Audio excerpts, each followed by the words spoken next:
Welcome to our channel. Today we how to configure Zeplin to hand off brand UI specs to developers, detailed guide step by step clearly. Open Zeplin and log in to your account.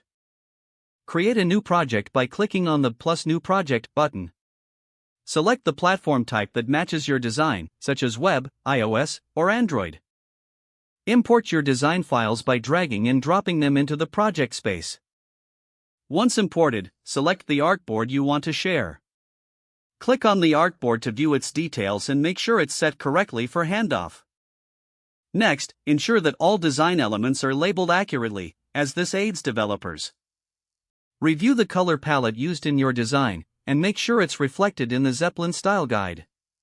Navigate to the style guide section to confirm that all typography, spacing, and color specs are included. For specific components, click on them to reveal the measurements and specs. Use the export feature to generate code snippets for each component, such as CSS or Swift. Check the Assets section to ensure that all necessary images and icons are exported properly. You can also create a new screen in Zeplin to organize different states or variations of your design. Make use of comments or notes to provide additional context for developers on specific components. Invite team members by clicking on the Invite button and providing their email addresses. Set permissions for each invited member to control their access level to the project. Regularly update the project with any design changes to ensure developers have the latest specs. Communicate with developers through Zeplin's comment feature for real-time feedback. Finally, review the entire project with your team to address any questions before development begins. If the page does not load, refresh the browser or try again in a private or incognito window.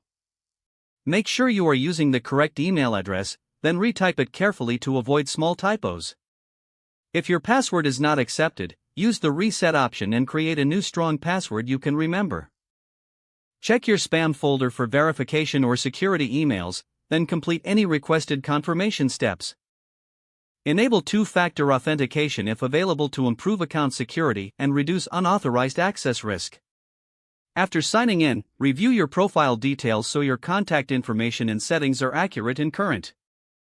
If you see an error message, note it down and try again after restarting your device and internet. Log out when you finish, especially on shared devices, to keep your account and payment information secure.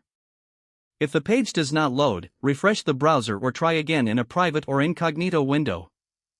Don't forget to like this video and subscribe to our channel for more step-by-step tech guides.